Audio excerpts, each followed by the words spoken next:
નમસ્કાર વિદ્યાર્થી મિત્રો, ફરી એક વખત આપનું હાર્દિક સ્વાગત છે।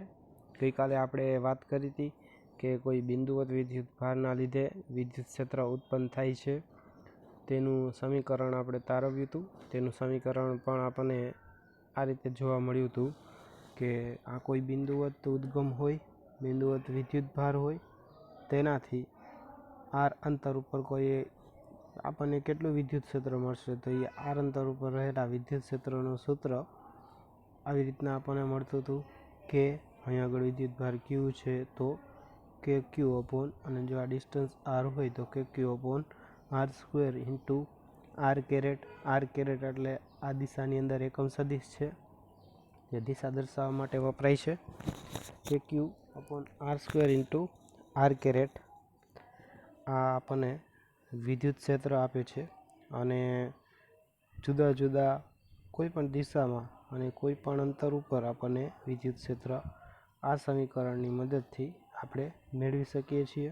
અને આપણે જોયું કે જો આ ધન વિદ્યુત ભાર હોય તો વિદ્યુત ક્ષેત્રની દિશા બહારની તરફ હશે, અને જો ઋણ વિદ્યુત ભાર હોય તો અંદરની તરફ વિદ્યુત ક્ષેત્રની દિશા હશે। આટલી વાત આપણે કરી હતી।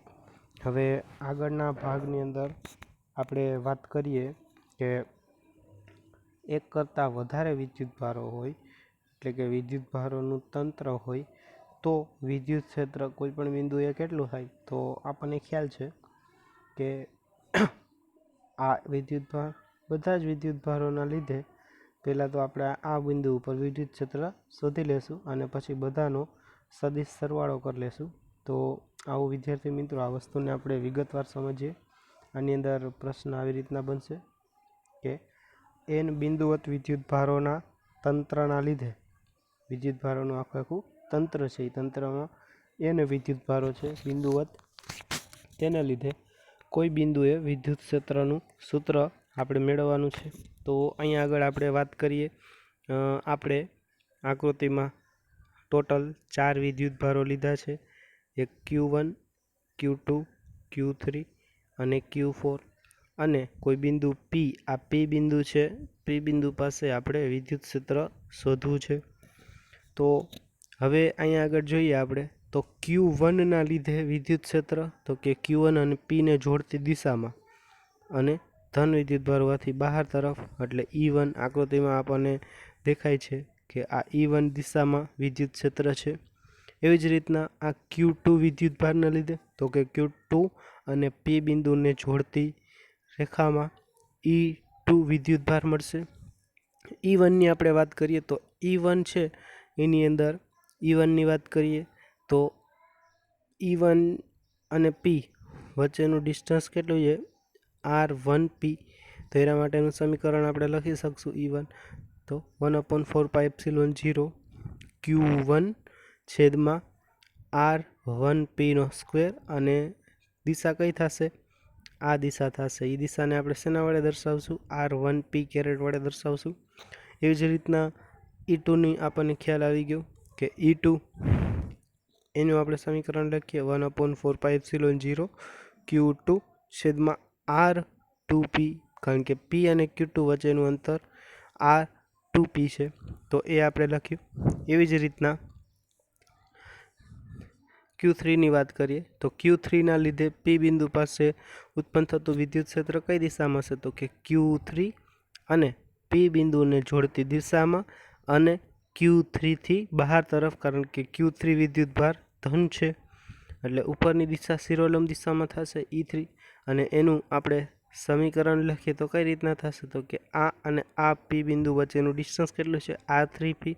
તો આપણે લખીએ 1/4πε0 પછી આવશે Q3 છેદમાં R3P² ઇન્ટુ R3P કેરેટ।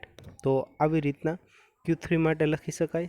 અને એવી જ રીતના આપણે Q4 માટે લખીએ તો Q4 ને લીધે ઉત્પન્ન થતું વિદ્યુત ક્ષેત્ર Q4 અને P બિંદુને જોડતી રેખા ઉપર બહાર તરફ હશે, એટલે E4ની દિશા આ હશે અને એનું મૂલ્ય, તો એનું મૂલ્ય આપણે આવી રીતના લખી શકશું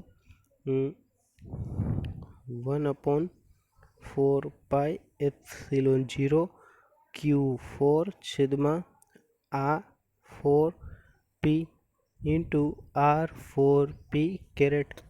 તો એ રીતના જો વિદ્યાર્થી મિત્રો આમાં n વિદ્યુતભારો હોય તો nમો વિદ્યુતભારનું સમીકરણ આપણે કેવી રીતના લખી શકીએ? તો 1/4πε0 Qn R² NP into R caret NP એવી રીતના લખી શકાય. તો આ બધાને આપણે સંજ્ઞાત્મક સ્વરૂપમાં કેવી રીતના દર્શાવી શકીએ? તો આ બધાનો સરવાળો કરવામાં આવેલો છે એટલે સરવાળાની રીતે આપણે લખી શકાય 1/4πε0 બધામાં કોમન હોવાથી બહાર નીકળી જશે. પછી સમેશન ક્યાંથી ચાલુ થાય છે? 1 થી ચાલુ થાય છે. ક્યાં સુધી છે? n સુધી. તો i બરાબર 1 થી n Q1 ના છે Qi ના છેદમાં RIP² ઇન્ટુ RIP કેરેટ. તો આવી રીતના આપણે સરવાળો કરી શકીએ. હવે વિદ્યાર્થી મિત્રો અહીંયા પ્રશ્ન એ છે કે અહીંયા આગળ આપણે 4 વિદ્યુતભારો સદિશો 4 મળ્યા તો 4 સદિશોનું આપણે પરિણામી સદિશ મેળવવો પડે. તો 4 સદિશનો પરિણામી સદિશ કેવી રીતના મેળવવો? તો એના માટેની એક મેથડ છે તેની આપણે વાત કરીએ થોડી. અહીંયા વિદ્યાર્થી મિત્રો તમે જોઈ શકો છો કે E1 અને E2. તો આ E1 અને E2 થી એક સમાંતર બાજુ ચતુષ્કોણ આવી રીતના બનાવી શકાય. તો E1 અને E2 નું પરિણામી આપણે આ લઈ શકાય. E1 અને E2 નું પરિણામી આપણને મળ્યું. તો આ E1 અને E2 નું પરિણામી સદિશ છે. હવે આ E1 અને E2 નું પરિણામી સદિશ થઈ ગયું. હવે એનું આપણે E3 સાથે જોઈએ તો આ E3. તો એના માટે આપણે એક પરિણામી સદિશ ડ્રો કરીએ સમાંતર બાજુ ચતુષ્કોણના નિયમ મુજબ. તો આપણને કેવી રીતના મળશે? ફરીથી એક વખત વાત કરીએ.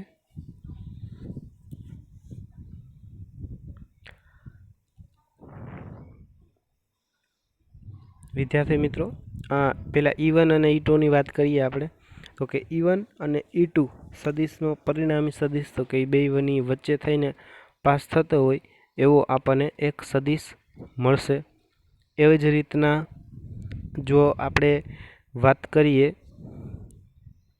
E1 અને ના તંત્રની લાક્ષણિકતા છે.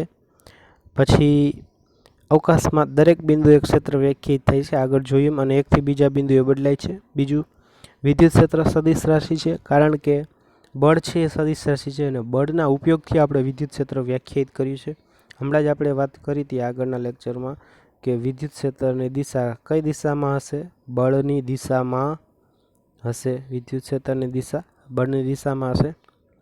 અને અતિ અગત્યની વાત, પ્રવેગી ગતિ કરતા વિદ્યુતભારો તરંગ ઉત્પન્ન કરે છે જે પ્રકાશની ઝડપથી પ્રસરે છે. આમ વિદ્યુત અને ચુંબકીય ક્ષેત્રો ને વિદ્યુતભારો પરની તેમની અસરો દ્વારા પારખવામાં આવે છે. વગેરે મુદ્દો આપણે પાછળ જોયો તે જ છે. હવે આપણે એક વાત કરીએ, આપણી બુકમાં આપેલું છે તેની વાત કરીએ થોડી, કે આ કોઈ પણ વિદ્યુતભાર છે, એક આ વિદ્યુતભાર છે Q અને એક બીજો વિદ્યુતભાર છે સ્મોલ q. તો આ કેપિટલ Q સ્મોલ q ઉપર બળ લગાડે છે. એ બળ કેવી રીતે લગાવે છે? તો પહેલાં તો Q વિદ્યુતભાર છે એ પોતાનું ક્ષેત્ર ઉત્પન્ન કરશે. એ ક્ષેત્ર Q સાથે ક્રિયા કરશે અને પછી બળ લાગશે. આમ Q ક્ષેત્ર ઉત્પન્ન કરશે, આ ક્ષેત્ર Q સાથે ક્રિયા કરે છે અને ક્રિયા કરી અને બળ લગાડે છે. તો આમ એક આખી સિક્વન્સ આપણે સમજવી જોઈએ. અત્યાર સુધી આપણે ડાયરેક્ટ જ બળની વાત કરતા હતા, પણ વચ્ચે આ રાશિ એકદમ અગત્યની હોવાથી અને આપણને કોઈપણ ગણતરીમાં સહેલી પડે છે એટલા માટે આપણે ક્ષેત્રની વ્યાખ્યા અથવા તો ક્ષેત્રનું એક મુદ્દો આપણે એટલા માટે દાખલ કર્યો છે. આપણી સરળતા માટે આ વસ્તુ છે. બીજી એક અગત્યની વાત કરીએ, આખા આ સ્થિત વિદ્યુત શાસ્ત્રની અંદર આપણે કેવી રીતના કામ કરવાના છીએ? તો પહેલાં આપણો મુખ્ય ઉદ્દેશ છે કે બે વિદ્યુતભારો વચ્ચેનું બળ ગોતવું. બળની આપણે વાત કરવી છે, પણ બળ સદિશ રાશિ છે અને જોયું આપણે કે 3 વિદ્યુતભારો હોય ત્યારે પણ જો બળ શોધવું હોય તો થોડુંક અઘરું પડે છે. તો એના માટે આપણે થોડુંક એને સહેલું બનાવવા માટે વિદ્યુત ક્ષેત્રની આપણે વાત કરવાના છીએ. વિદ્યુત ક્ષેત્ર આપણી સરળતા માટે આપણે રાશિ ઉમેરી છે અને વિદ્યુત ક્ષેત્ર છે એના ઉપરથી આપણે બળ ગોતી શકીએ, કારણ કે આપણને ખબર છે કે E બરાબર શું થાય? F/Q. તો F ગોતવું હોય તો શું થશે? Q × E થાય. તો આ ક્ષેત્ર આપણને સરળતાથી મળી જશે. ક્ષેત્ર સરળતાથી મેળવવા માટે આપણી પાસે ગાઉસનો નિયમ છે. ક્ષેત્ર મળી જાય તો બળ પણ મળી જાય. તો આમ આપણે શોધવું છે તો બળ જ, પણ મળ્યું ક્ષેત્ર વડે. આપણી સરળતા માટે હજી એક એવી રાશિ છે, હવે ક્ષેત્ર પણ સદિશ રાશિ છે, તો ક્ષેત્રને પણ જો વ્યાખ્યાયિત કરવું હોય અથવા ક્ષેત્ર ગોતવું હોય તો એ પણ અઘરું પડે. તો આપણે એક એવી રાશિની જરૂરિયાત પડે કે જે અદિશ હોય. તો એવી એક રાશિ છે સ્થિતિમાન. તો આ પછીના આપણા બીજા ચેપ્ટરની અંદર આપણે સ્થિતિમાનની વાત કરીશું. સ્થિતિમાન ગોતવું એકદમ ઇઝી છે અને સ્થિતિમાન ઉપરથી આપણે વિદ્યુત ક્ષેત્ર શોધી શકશું અને વિદ્યુત ક્ષેત્ર ઉપરથી ફરી પાછું આપણે બળ શોધી શકશું. તો પહેલાં આપણે બળની વાત કરી તો એ થોડુંક પ્રમાણમાં ગોતવું અઘરું છે, પણ આપણે પછી ક્ષેત્રની વાત કરી. ક્ષેત્ર શોધવું પ્રમાણમાં બળ કરતાં સહેલું છે, પણ ક્ષેત્ર કરતાં પણ સ્થિતિમાન શોધવું સહેલું છે, કારણ કે સ્થિતિમાન છે એ અદિશ રાશિ છે. તો આમ આપણે 3 સ્ટેપમાં વાત કરવાના છીએ. આ પહેલું સ્ટેપ આપણે કમ્પ્લીટ કરી નાખ્યું છે. બીજું સ્ટેપની આપણે વાત કરવાના છીએ અને ગાઉસના નિયમની. પછી આગળના ચેપ્ટરમાં આપણે સ્થિતિમાનની વાત કરીશું. તો વિદ્યાર્થી મિત્રો, આશા છે તમને આખી સિક્વન્સ સમજાઈ ગઈ છે પહેલા અને બીજા ચેપ્ટરની. હવે આપણે વાત કરીએ આજના મોટિવેશનની. તો આ એક શ્લોક છે, શ્રીમદ ભગવદ્ ગીતામાંથી લેવામાં આવ્યો છે અને આ શ્લોક આપણને ખૂબ સારી રીતના સમજાવે છે કે કોઈ પણ વ્યક્તિ જો જ્ઞાન પ્રાપ્ત કરવા માગતો હોય તો કેવી રીતના જ્ઞાન પ્રાપ્ત કરવું જોઈએ, તેના માટેની એક મેથડના 3 મુદ્દા અંદર બતાવવામાં આવ્યા છે. તો જ્ઞાન મેળવવા માટે પહેલાં તો એક જ્ઞાની પાસે જવું પડે અને તેની સાથે એકદમ નિર્માણિતપૂર્વક વર્તવું પડે, એટલે કે તેમને દંડવત પ્રણામ કરી. કહેવાનો મતલબ છે નિર્માણિતતાપૂર્વક આપણો બધો જ ઈગો અને આવડતને બધું છોડી અને એકદમ ખાલી થઈને તેની સામે બેસવું પડે અને એની સેવા કરવાની અને કપટ છોડીને પ્રશ્ન કરવાનો. અગત્યની બાબત, સામે પ્રશ્ન પૂછવાથી જ કોઈ પણ વિષયની અંદર પારંગત થઈ શકાય. તો આવું કરશું તો તે જ્ઞાની તમને એ તત્વજ્ઞાનનો ઉપદેશ કરશે અને તમને ખ્યાલ આવશે એ તત્વજ્ઞાન અને તમે જ્ઞાન પ્રાપ્ત કરી શકો. તો આટલા એલિમેન્ટ્સની જરૂર છે. તો આને વે ઓફ ધ નોલેજ ગીતાની અંદર કીધેલો છે. થેન્ક યુ વિદ્યાર્થી મિત્રો, આજ માટે આટલું જ.